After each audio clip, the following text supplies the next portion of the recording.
Hello, hello, hello. How are you guys doing today?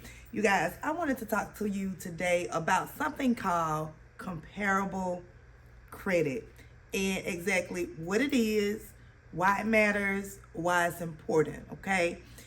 You guys, when it comes to comparable credit is when a lender looks at your credit profile and they compare your credit profile to the account that you're trying to get or the line of credit that you're trying to access.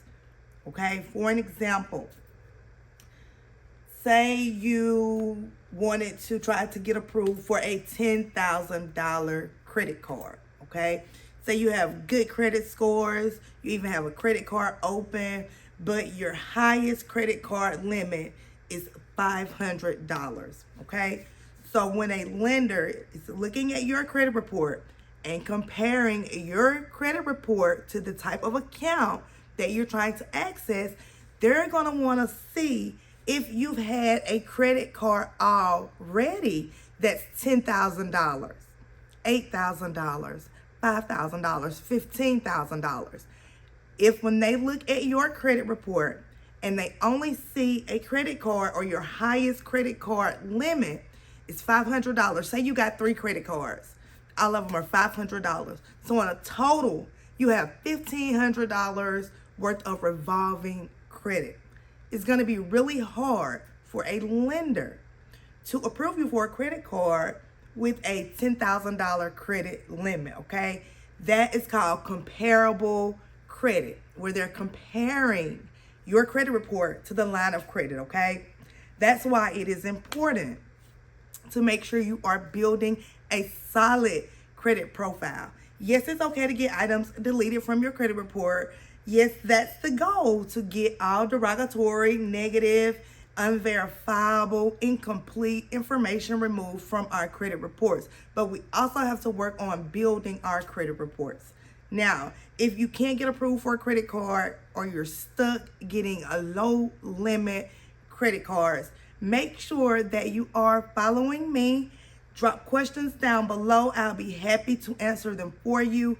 But you guys, I really need y'all to understand comparable credit, okay? Let me do another example for you. For an example, say your friend came to you and said, hey friend, I'm in a tight. I really need to borrow $1,000. This is the first time that friend has ever asked you to borrow any money. Are you going to be more willing to loan it to them if they've never, asked you to borrow any money, they've never borrowed anything from you, and they're asking you for $1,000? Okay? Now, say the friend, for another example, say that friend has came to you before and they've asked you to borrow $50 and they've paid that $50 back to you on time, no problems. Then say, they asked to borrow $200 from you. They paid you back on time, no problems, okay? Say that they've, borrowed money from you multiple times up to, say, $500, $600, and they've always paid you back on time with no problems. Okay, which friend would you lend to first? The friend who's never borrowed any money from you and wants to borrow $1,000? Or the friend who has borrowed up to $750 or $500 from you, or, have borrowed money from you multiple times and they've always paid you back? Which one are you going to loan to? Friend A, first time ever asking you for money, or friend B? Okay, let me know down in the comments. You guys already know for me, it's going to be friend B because we have a track record together. We have a relationship together. There's comparable credit there. Okay, they've borrowed $500 to $750 from me. Now they want to borrow $1,000. Yeah, we inch that up a little bit. It's about building relationships, okay? But comparable credit is very important. Maybe if you guys are interested, my next video, I'll make a video on the importance of building a relationship with your lender. How to build a relationship with your lender, okay? Now, comparable credit, you guys, Don't forget about it. So we need comparable credit. So what do we need to be doing? We also need to be building credit. With our credit cards, we need to be asking for credit line increases. We need to be keeping our credit card balances low so that when we do ask for the credit card or the credit card limit increase, we'll get it. Now, I'm not saying don't use your credit card. Use your credit card as much as you can, as long as you have the money readily available to pay your credit card bill back, okay? And when we're paying our credit cards, you guys, we need to make sure that we are, of course, paying our credit cards by the due date.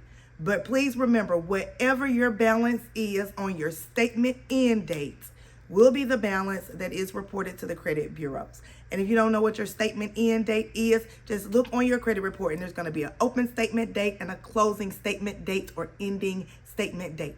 Whatever your balance is for your credit card on that statement ending date will be the balance that's reported to the credit bureaus, okay? Now, if y'all have questions about when to pay your credit card, how to pay your credit cards, anything about credit cards or whatever, if y'all have any questions related to your credit, please let me know down below. But you guys, I want to make sure that you understand about comparable credit. Comparable credit is very important. All right, you guys, until next time.